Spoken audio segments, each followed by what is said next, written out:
Hi, my name is Hannah Sieber, owner of Try Tutoring LLC, and today I'm going to be going over some tips and tricks to the SAT Writing and Language section.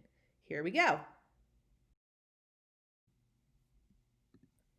One thing that you'll see time and time again on the SAT Writing and Language section is being tested on the semicolon.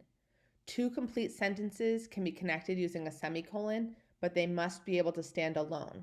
That means you should be able to replace the semicolon with a period. So for example, I could write, I went to the store, period. I bought 2 apples, period. But instead I replaced the first period with a semicolon. Usually with a semicolon, the two sentences are very much related.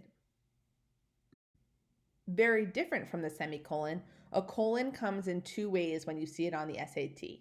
First, it may come before a list, but in that case, you will not see a phrase like such as coming first. It replaces that. So, I bought a lot at the store: apples, oranges, and lemons. That colon comes before a list of fruits. The other option is in order to introduce a ta-da moment. So, I only have one favorite fruit: oranges. That may not seem particularly exciting, but anytime they're about to present a new piece of information that will stand alone, you may see it with a colon. Another way to connect two full sentences, like a semicolon, is to use a comma followed by a word that fits into the fanboys category: for and nor, but yet, or so. So I could write, I went to the store, semicolon, I bought 2 apples. But if I want to connect them in a different way, I can use the comma followed by and. I went to the store, comma, and I bought 2 apples. Another way to do this is, I love oranges, comma, but they are hard to peel. Notice when I use the word and, the thoughts are very similar. I went to the store and I bought 2 apples. When I use the word but, which shows contrast, they disagree with one another. I love oranges, but they are hard to peel. This is how you connect two sentences using fanboys. On the writing section, make sure to look out for the word while. It often changes the grammar, so you want to read extra carefully. Here's a great example. I went to the store and bought apples would be fine.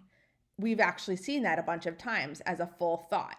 However, if you put the word while before it, you get, while I went to the store and bought apples. Just your natural understanding of English shows you, hey, something should be coming next. So it's really important to look for the word while because often it changes a full sentence into a phrase. Similarly to my comparison of the word and the word but, transition words also fall into these categories.